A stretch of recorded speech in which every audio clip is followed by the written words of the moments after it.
Sugar இல்லாத வாழ்க்கை ஒரு சுகமான வாழ்க்கை. நிறைய பேருக்கு பார்த்தீங்கன்னா 300 400 சுகர் இருக்குன்னு சொல்லி நீங்கள் கவலைப்படுறீங்க. கவலை விடுங்க. நான் சொல்கிற இந்த சஞ்சீவி சூரணத்தையும் நான் சொல்கிற இந்த தீநீரையை நீங்கள் பயன்படுத்திங்கன்னா சுகருடைய அளவு எவ்வளோ இருந்தாலும் பார்த்தீங்கன்னா படிப்படியாக குறையறத நம்ம கண்கூட பார்க்கலாம். அது என்னென்ன மூலிகை சேருது, அது எப்படி நம்ம பயன்படுத்துறது, வாங்க வீடியோக்குள்ளே பார்க்கலாம். நலமுடன் வாழ்வோம் நேயர்களுக்கு அன்பான வணக்கம். நான் உங்கள் சரவணன் பேசுகிறேன். இன்னைக்கு நம்ம எந்த மாதிரி மருத்துவத்தை பற்றி பார்க்க போகிறோம் அப்படின்னா, சுகர் இல்லாத வாழ்க்கை ஒரு சுகமான வாழ்க்கை அப்படின்னு சொல்லலாம். இன்னைக்கு சுகர் உங்களை கேட்டாவே ஏதான் இந்த சுகர் எனக்கு வந்துச்சோ தெரியல, நான் நல்லா தான் சாப்பிட்றேன், நேருக்கு தான் சாப்பிட்றேன், வாக்கிங் பண்ணுறேன், இதனால பார்த்தீங்கன்னா இப்படி இருந்தும் கூட எனக்கு சுகர் சம்மந்தமான ரோகங்கள் வந்துருச்சு அப்படின்னு சொல்கிறாங்க. இந்த சுகர் சம்மந்தமான ரோகங்கள் வருவதற்கான மிகப்பெரிய காரணம் என்ன அப்படின்னா, உடல்ல வாதம் பித்தம் கபம் இது ஒரு மனிதனுக்கு சமநிலையா இருக்கும்போது உடல் தேகம் பார்த்தீங்கன்னா நல்லா இருக்கும். இந்த உடல் தேகம் சரியா இருந்தா வாதமும் பித்தமும் கபமும் சரியான அளவுக்கு இருக்கும்போது பார்த்தீங்கன்னா இவங்களுக்கு சுகர் சம்பந்தமான ரோகங்கள் வராது. இன்னைக்கு நிறைய பேருக்கு பார்த்தீங்கன்னா சுகர் சம்பந்தமான ரோகங்கள் வருவதற்கான காரணம் என்னன்னா, மிக முக்கியமாக சொல்ல போனா வாதம் உடல்ல அதிகமாகும் போது இந்த வாதத்தால பார்த்தீங்கன்னா சுகர் வருது. எத்தனை % அப்படின்னு சொன்னா 6% வாதத்தால் வரக்கூடிய சுகர். இந்த பித்தம் அதிகமாக ஆகும்போது பார்த்தீங்கன்னா இவங்களுக்கும் சுகர் வரும். இவங்களுக்கு எத்தனை அளவுக்கு பார்த்தீங்கன்னா உங்களுக்கு சுகர் வரும்னா 4% பார்த்தீங்கன்னா சுகர் பார்த்தீங்கன்னா வரும். அப்படி இல்லாமல் கபரோகம் அதிகமாகி வாதமும் பித்தமும் ஓங்கி நின்று கப ரோகம் அதிகமாயிருச்சுன்னா 10% பார்த்தீங்கன்னா இவங்களுக்கு சுகர் சம்பந்தமான ரோகங்கள் வரும். இதெல்லாம் இல்லாமல் தன்னுடைய உடல்வின் பலவீனத்தின் காரணமாக உண்ணக்கூடிய உணவின் காரணமாக பார்த்தீங்கன்னா 1% பார்த்தீங்கன்னா நமக்கு சுகர் சம்பந்தமான ரோகங்கள் வரும். மிக சொல்ல போனால் சித்தர்கள் சொல்லும்போது நீரிழிவு என்று சொல்லக்கூடிய ரோகங்களுக்கு மதுமேக ரோகம் 21 அப்படின்றாங்க.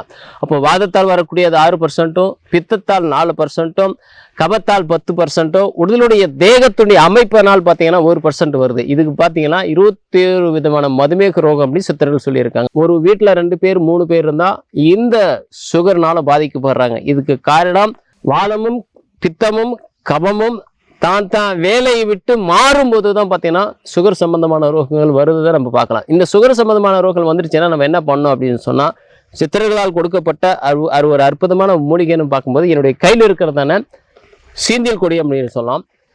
இந்த சீந்தியல் கொடி இதுக்கு பேர் பார்த்தீங்கன்னா சாகா மூலிகை அப்படின்னு சொல்லலாம். இந்த சாகா மூலிகை ஏன் இதுக்கு பேர் அப்படின்னு சொன்னால், ஒரு மரத்து மேலே இருந்தாலும் இது வளர்ந்துடும், இது நீர் இருந்தாலும் இல்லைனாலும் பார்த்தீங்கன்னா காற்றிலே வளரக்கூடிய ஒரு அற்புதமான மூலிகை அப்படின்னு சொல்லலாம். இந்த மூலிகை கொண்டு இதோடு சேர்த்து நம்ம கடைசருக்கா பயன்படுத்திட்டு வரும்போது, அதாவது சித்தர்கள் சொல்லும்போது என்ன சொல்றாங்க அப்படின்னா, 21 விதமான மதுமேக ரோகத்துல நீர்வழி என்று சொல்ற ரோகங்களுக்கு 21 விதமான மூலிகை கடைசருக்கை சேர்த்து நம்ம சீந்தில் சூரணம் நம்ம செய்ய போறோம். அதுக்கு மிக முக்கியமானது எனக்கு கையில் இருக்கிற சீந்தில் கொடி.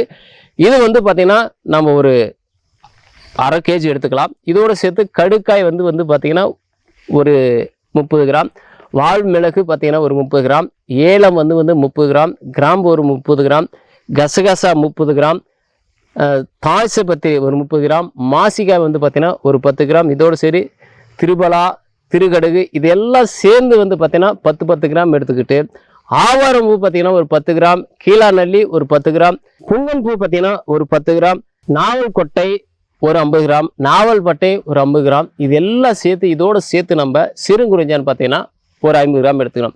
எல்லாம் சேர்த்து 21 விதமான மூலிகையும் சேர்த்து நம்ம சூர்ணமாக்கி எடுத்து வச்சுக்கிட்டு, அதாவது இதை போல நம்ம சூர்ணமாக்கி எடுத்து வச்சுக்கிட்டு காலையில் உணவுக்கு முன்னாடி ஒரு 100 கிராம் தண்ணி ஊற்றி இதில் ஒரு 1/2 ஸ்பூன் போட்டு நல்லா கொதிக்க வச்சுட்டு நீங்கள் 5 நிமிஷம் விட்டு இதை நீங்கள் குடிச்சிட்டு வந்தீங்களான்னா, டீ சாப்பிட்றது போல் நீங்கள் சாப்பிட்டு வந்தீங்கன்னா உங்களுடைய சுகருடைய அளவு படிப்படியாக குறையதா பார்க்கலாம். அதோடு சேர்த்து நீங்கள் என்ன பண்ணோம் அப்படின்னா, நீர் மருந்து இதில் நம்ம என்னென்ன மெட்டீரியல் சேர்த்துருக்குறோம் அப்படின்னு சொன்னால் 42 விதமான மூலிகையை போட்டு அதில் பார்த்தீங்கன்னா நீர் காய்ச்சறது போல் காய்ச்சி அந்த ஆவியை வடிகட்டி இதை எடுத்துக்கணும்.